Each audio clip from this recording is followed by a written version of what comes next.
Alhamdulillahilladzi faddala bani Adam bil ilmi wal amal ala jami'il alam. Wassalatu wassalamu ala sayyidina Muhammadin sayyidil arabi wal ajam wa ala alihi wa ashabihi yunabi'ul ulumi wal hikam. Amma ba'du. Bila fi syi'rin ta'allam fa innal ilma zainun li ahlihi wa fadlun wa udwanun li kulli mahamidi wa kun mustafidan kulla yaumin ziyadatan minal ilmi wasbahri buhuril fawaidi. Bapak-bapak sekalian semuanya yang saya hormati, wabil khusus Bapak Ustadz Nahar Sulaiman, Bapak Ustadz Sulaiman.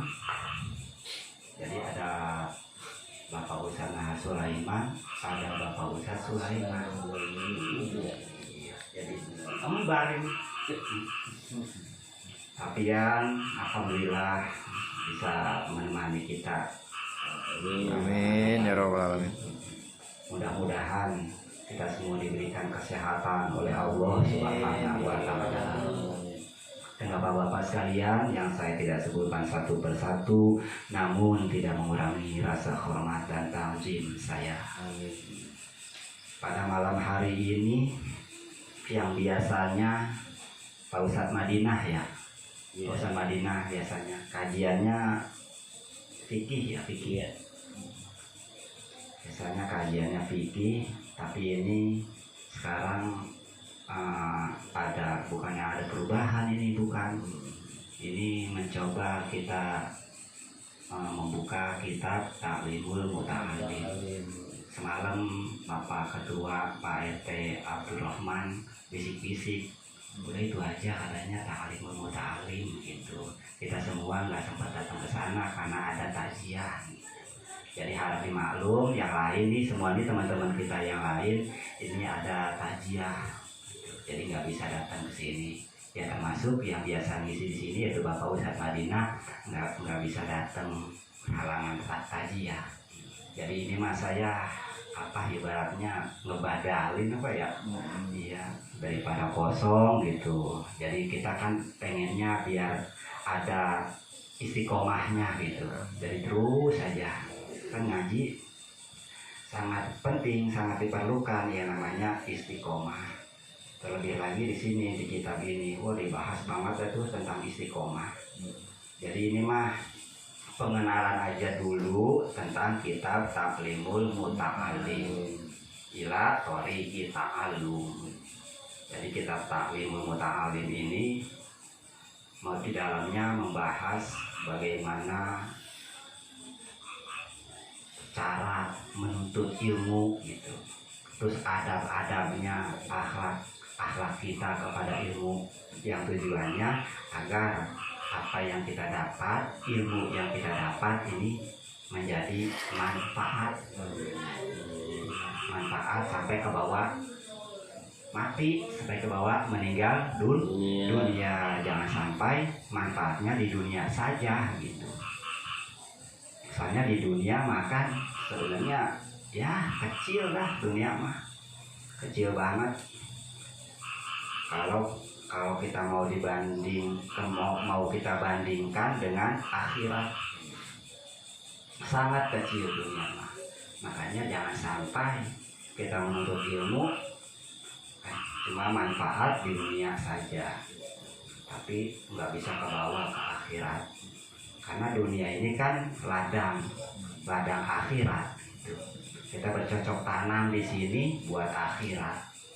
Nah, bercocok tanamnya kan pakai ilmu. Nah jangan sampai nih hasilnya terpanennya di dunia doang kita panen, jangan sampai begitu. Kita pengennya ke akhirat pun juga panen, lebih malah kita pengennya hasilnya iya.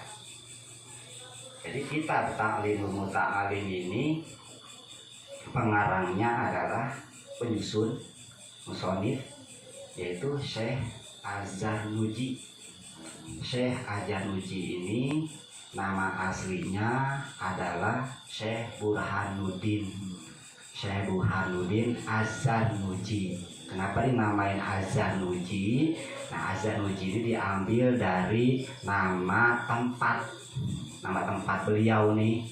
Nah, kasarnya nama kampung lah gitu, kampung Zurnuj tuh, yang adanya di wilayah Turki sana, daerah wilayah Turki adanya di sana.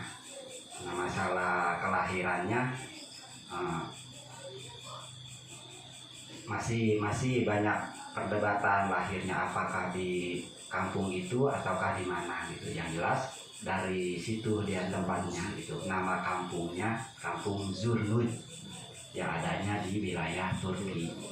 Nah, di dalam kitab Ta'limul Muta'alim ini ada 13 pasol, 13 bagian atau 13 bab yang akan dibahas yang berhubungan dengan ilmu, cara mendapatkan ilmu, terus bagaimana kita akhlak kita kepada ilmu, terus akhlak kita kepada yang memiliki ilmu. Ini ada 13. Nah, bahkan di sini bukan hanya ilmu, tapi ada juga dibahas di sini agar rezeki gampang. Rezeki gampang di sini dibahas di sini.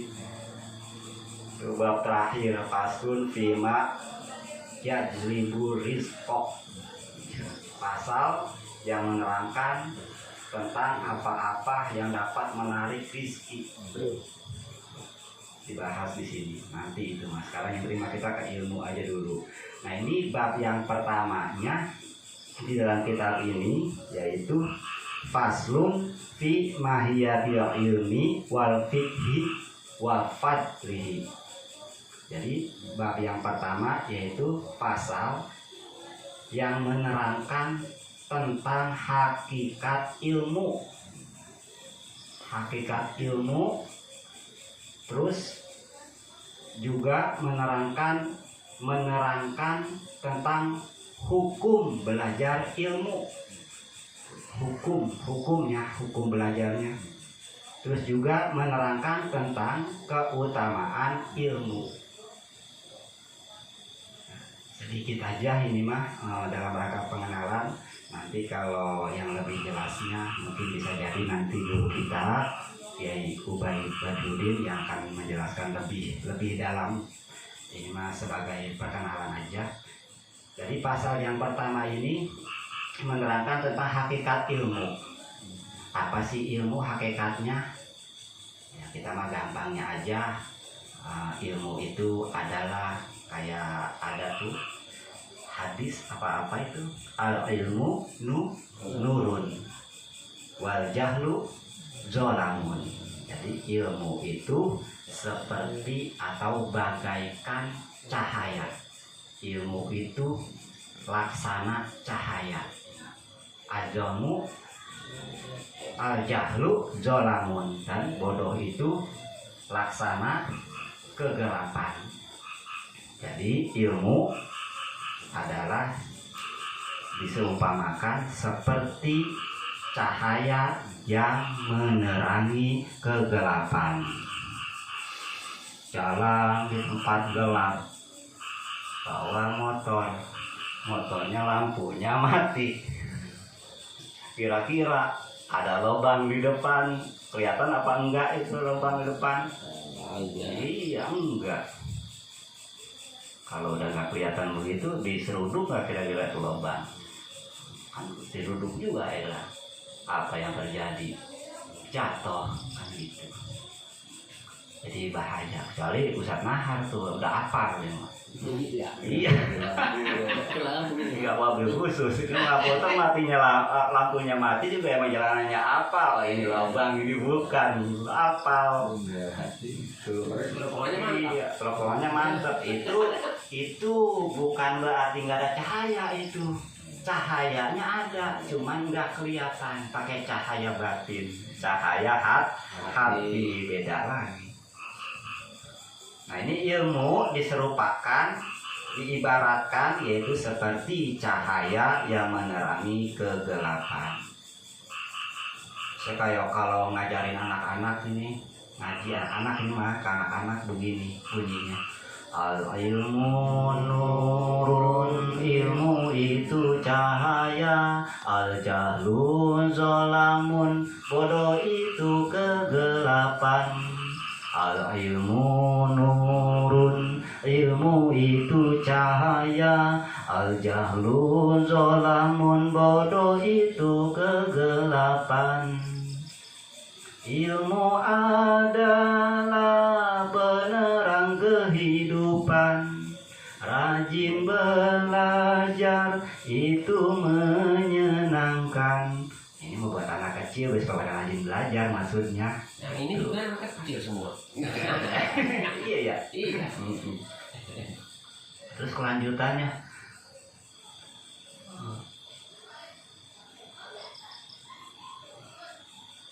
Ya, lupa lanjutannya.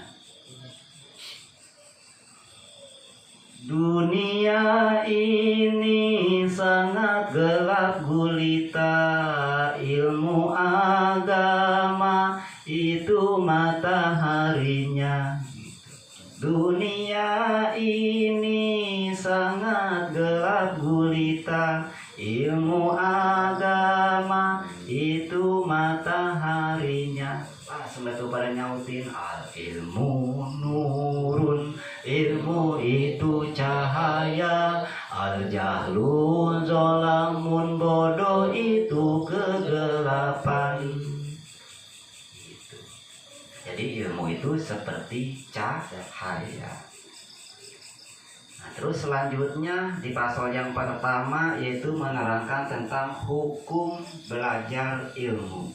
Ya jelas ya, kita sama-sama sudah tahu yaitu tolabul ilmi faridotun ala kulli muslimin wa muslimatin. Menuntut ilmu itu wajib ain. Kita terusin baik wajib ain ya. Wajib ain, wajib perorangan bagi setiap muslim laki-laki dan muslim perempuan. Selanjutnya yaitu wafat luhu, keutamaannya. Ya, keutamaan ilmu. Ya jelas tentu di Al-Quran juga sering banget dengar. Yarfa'illahul ladzina amanu minkum walladzina utul ilma darajat. Jadi Allah Ta'ala akan mengangkat derajat orang-orang yang beriman dan orang-orang yang berilmu beberapa derajat. Itu keutamaannya. Nah langsung bab yang kedua. Ini kan perkenalan ini, jadi nggak usah pakai banyak-banyak. Bab yang kedua yaitu faslun fi niyati fi hali ta'allum.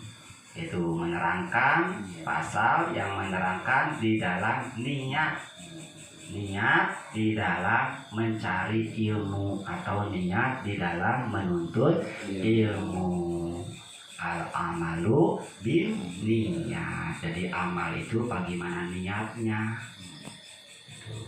Nah di sini mami dijelaskan kalau di dalam kitab ini dikasih tahu kita kalau niat mencari ilmu biar ilmunya manfaat di dunia dan ke bawah ke akhirat, bisa nyelamatin di dunia dan nyelamatin di akhirat, bisa bikin bahagia di dunia dan bisa membuat bahagia di akhirat, yaitu dengan niat yang pertama mencari keridhaan Allah.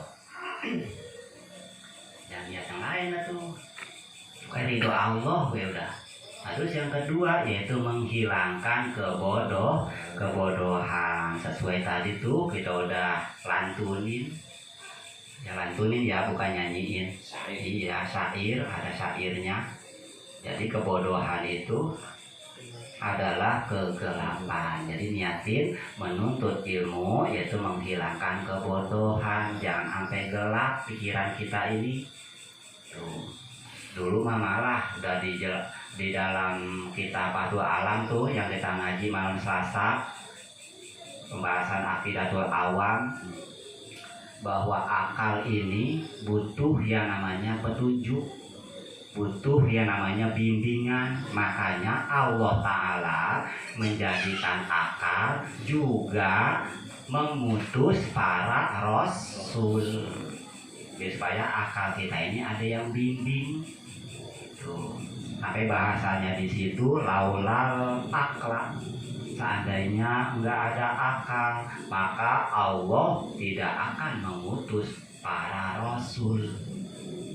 Kalau akal nggak ada nih, ya pas akal ada diciptakan oleh Allah Ta'ala, mengutus Allah Ta'ala para rasul, para nabi dan rasul. Karena Allah Ta'ala tahu akal ini kalau nggak ada yang bimbing kemana baik pikirannya kemana aja. Kan akal kita sama pikiran kita nggak pernah diem, nggak pernah diem, dia terus muter. Sampai lagi tidur juga mata udah merem, pikirannya mau jalan terus. Ya begitu nggak ya kira-kira? Jalan terus pikiran kita mah. Nah kalau ada yang bimbing artinya ada ilmu. Itu tadi bimbingan dari para rasul berupa wahyu yang diturunkan oleh Allah melalui malaikat Jibril. Itu ilmu kan. Al-Quran itu ilmu, sumber segala ilmu. Nah kalau akal kita ada yang bimbing, ada ilmu, ya nggak akan kemana-mana itu akal. Artinya berpikirnya jadi sehat, jadi jernih, jadi bener gitu. Mau makan, emang ada ilmunya, nyendoknya juga pakai tangan kanan. Ya, terus lagi makannya juga dimulai baca bismillah. Terus lagi makannya juga nggak diri, duduk rapi. Nggak ditambah lagi ya, habis makan juga kalau kata Ustadz Madinah mah ngikutin sunnah Nabi, habis makan jalan 40 langkah. Tuh, itu kenapa sih itu begitu? Gitu. Itu ternyata pas diuji coba itu untuk kesehatan. Tuh, kan jadinya selamat kita jadi sehat. Selamatnya dengan apa tadi? Dengan ilmu. Coba kalau misalkan makannya sembarangan, udah makannya kagak pakai tangan kanan, itu apa baik dimakan? Bukan nasi doang yang dimakan, apa aja udah dimakan udah. Yang penting makanan mah taunya begitu. Ya misalkan makan apa? Misalkan sesuatu yang diharamkan seperti babi atau apa gitu, babi, anjing ya misalnya, memang udah jelas diharamkan oleh Allah Ta'ala. Ini nggak ada ilmu, nggak apa-apa, nggak tahu gitu. Seandainya nggak tahu, dimakan aja udah gitu. Ternyata lama kelamaan timbul penyakit yang susah diobatin gitu. Karena akhirnya jadi bahaya, jadi sengsara gitu.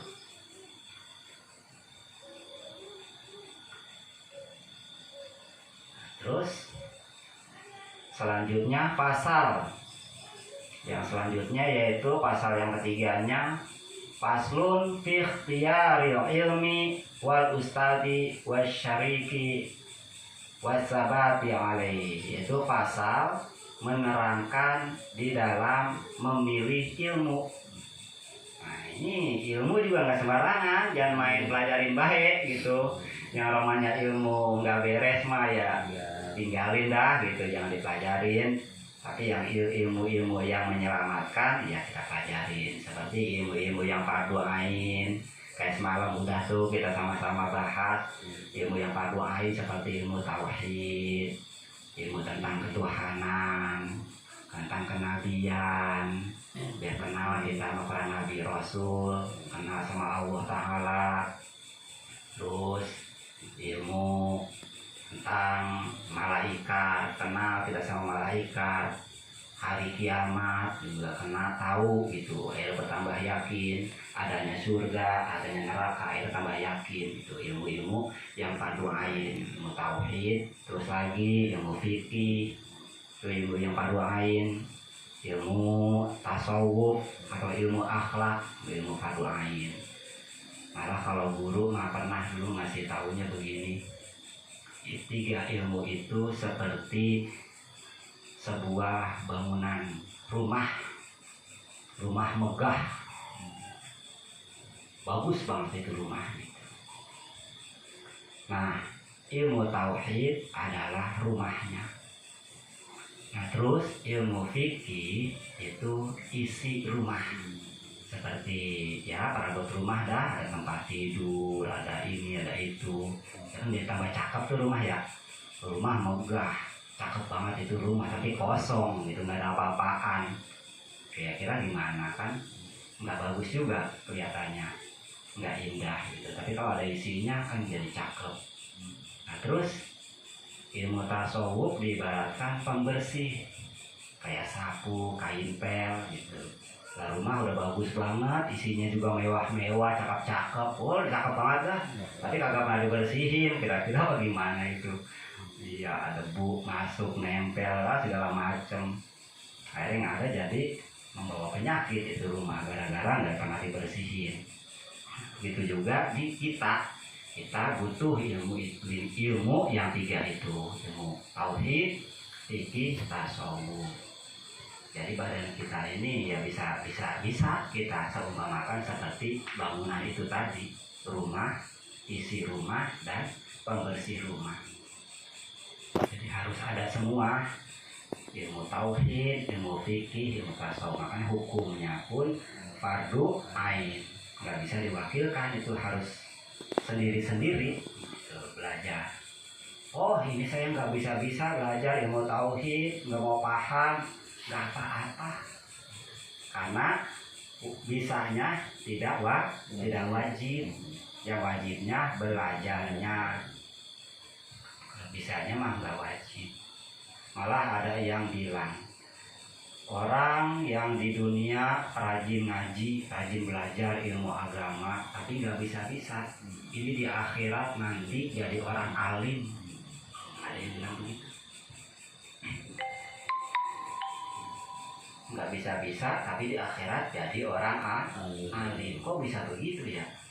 Ya bisa, Allah Ta'ala itu maha kuasa. Jangankan pakai belajar, nggak belajar pun kalau Allah menghendaki bisa. Cuma kita kan manusia biasa, berbeda sama Nabi Rasul kita Kanjeng Nabi Muhammad SAW itu nggak belajar, bahkan baca tulis saja nggak bisa, tapi semua ilmu masuk ke Nabi. Kita makan beda, makanya kita diwajibkan untuk belajar. Bahkan Rasulullah sendiri menganjurkan, memerintahkan utlubul ilma minal mahdi ilal lahdi, tuntutlah ilmu oleh kamu sekalian dari buayan atau semenjak lahir, pas beranaklah dilahirkan sampai meninggal gitu, sampai masuk ke liang lahat. Terus lagi utlubul ilma walau bisin, tuntutlah ilmu walaupun sampai ke negeri Cina gitu. Ya, kasarnya begitu, diambulin di Cina lah begitu, yang itu menuntut ilmu gitu. Ada yang menafsirkan begitu, walaupun jauh berangkat menuntut ilmu, kayak diistilahkan negeri Cina, bukan negeri Cina beneran, ada yang mengistilahkannya begitu. Jadi walaupun jauh, walaupun meskipun susah, sulit, itu nggak mau paham, ya terus baik gitu. Ada yang menafsirkan begitu. Nah, itu kita harus pintar-pintar memilih ilmu yang mana saja yang harus kita pelajari. Apalagi sekarang yang pasnya yang mana nih ya, ilmu apa nih ya, usia saya udah segini nih, kalau romanya dari awal lagi, baru nggak nyampe ini mah. Oh udah langsung aja ilmu yang buat seharian seperti tata cara sholat, hukum-hukum misalkan puasa, yang membatalkan puasa apa aja, pokoknya begitu-begitu aja udah dipahami. Yang langsung dipraktekin, langsung diamalin, kayak ilmu keseharian lah. Terus wal ustadi, dan juga kita memilih guru. Guru kan banyak, guru ini, guru ono banyak. Kita pilih-pilih dah tuh yang mana nih. Bukan berarti membanding-bandingkan, ini bukan ya, bukan membanding-bandingkan guru, tapi kita memilih. Kalau romannya nggak benar mah ajarannya ya tinggal gitu. Sebenarnya cari lagi yang ajarannya pas sesuai dengan yang dibawa oleh Kanjeng Nabi Muhammad SAW. Karena sekarang banyak sekali udah aliran-aliran, paham-paham yang baru-baru gitu. Kita harus pintar-pintar memilih. Ya tentunya untuk keselamatan kita, jangan sampai kita belajar ilmu, menuntut ilmu baik, tapi akhirnya celaka. Alhamdulillah ini dari wasyariki, dan juga pintar-pintar memilih teman, karena teman ini emang berpengaruh. Ada pepatah apa peribahasa itu, bergaul dengan tukang minyak wangi maka akan kebagian wangi, paling kagak dicolekin. Jalan mulu nggak usah tahar yang bawa minyak wangi, ya mandi mulu saya, emang dikit-dikit nyolek, ngaji kok begitu, nggak bawa minyak wangi lah saya colekin sama dia, wangi jadinya kan begitu. Terus lagi ada satu sebaliknya, bergaul sama tukang minyak tanah, maka pasti kebagian bawa minyak tanahnya gitu. Jadi berpengaruh teman ini. Nah, terus selanjutnya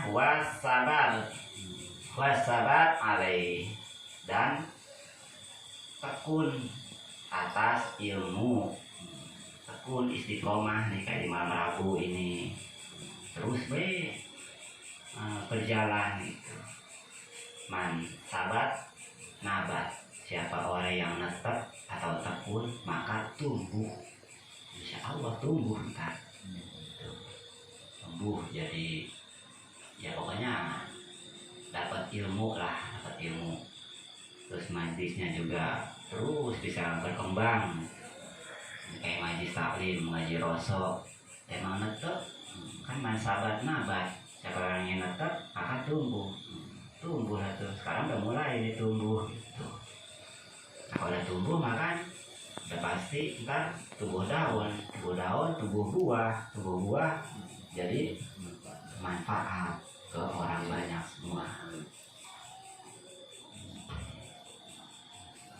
Terus selanjutnya yaitu fasul fi ta'zimil ilmi wa ahlihi, ya, pasal yang menerangkan tentang mengagungkan ilmu dan pemilik ilmu atau guru-guru.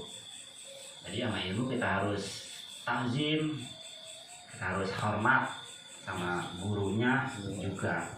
Ya seperti contoh bagian contoh kecil ya, contoh kecil kita ta'zim sama ilmu. Ini kitab ini nggak ta'zim namanya gitu. Derajat kitab ilmu lebih tinggi daripada derajat rokok gitu. Atau HP kalau itu HP enak banget begitu tuh. Mulia mana HP sama ilmu gitu. Harus ada lebih di atas dari yang lainnya. Lebih lagi kitab suci Al-Qur'an itu naruhnya harus paling tinggi, paling atas. Dijaga jangan sampai memasukkan debu-debu, kadang-kadang itu tai cecok pada jatuh atau nempelin Al-Qur'an. Sering banget saya perhatiin begitu kalau nggak dikasih apa namanya ya atasnya tuh nutupnya kadang cecok. Itu bagian dari ta'zim kepada ilmu. Terus lagi ta'zim kepada pemilik ilmu atau guru-guru. Kita harus hormat dah sama guru-guru kita. Nah, selanjutnya yaitu faslun fil jiddi wal muwazibati wal himati. Itu pasal dalam menerangkan bersungguh-sungguh Jadi dalam menuntut ilmu itu harus bersungguh-sungguh. Manjada wajada. Siapa orang yang sungguh-sungguh pasti dapat, pasti berhasil. Wal muwajibah yaitu harus istiqomah. Wal muwajibah ini tekun. Ya sama aja tekun, maknanya istiqomah. Kita harus istiqomah. Wal himmah juga kita juga harus mempunyai himmah. Himmah itu cita-cita atau budi pekerti yang budi apa? Cita-cita yang luhur. Kalau tadi tuh di nazom, coba kita baca lagi, terus artiin dikit ya. Syairnya sebagai penutup dah ini mah. Ta'alam fa inna ilma zainun li alihi wa fadlun wa unwanun li kullil mahamidi wa kun mustafidan kulla yaumin ziyadatan minal ilmi wasbah fi buhuril fawaidi. Ta'alam belajar kamu, belajarlah kamu. Fa'inal ilma karena sesungguhnya ilmu itu zainun li ahlihi yaitu perhiasan bagi pemiliknya. Tuh, ilmu itu jadi perhiasan. Wa fadlun dan jadi keutamaan. Nggak akan sama orang yang berilmu dan yang tidak berilmu. Qul hal yastawil ladina amanu wal ladina la ya'lamun. Jadi nggak sama orang yang berilmu dan yang tidak berilmu. Wa unwanun likulli mahamidi dan menjadi simbol atau tanda bagi setiap orang yang terpuji.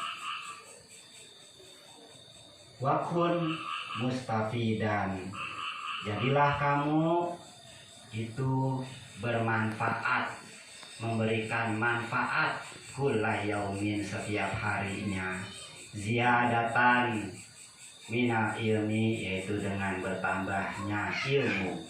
Jadi setiap hari ini kita usahakan bertambah ilmu, walaupun satu, apalagi dua mah nambah, apalagi tiga mah gitu. Terus setiap hari biar nambah gitu.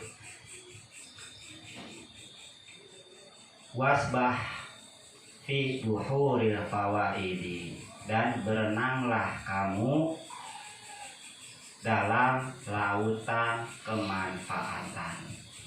Kalau kita rajin belajar tuh seperti orang yang berenang di lautan kemanfaatan. Mungkin itu saja, kurang lebihnya mohon maaf. Wallahu a'lam bishawab. Wassalamualaikum warahmatullahi wabarakatuh. Waalaikumsalam.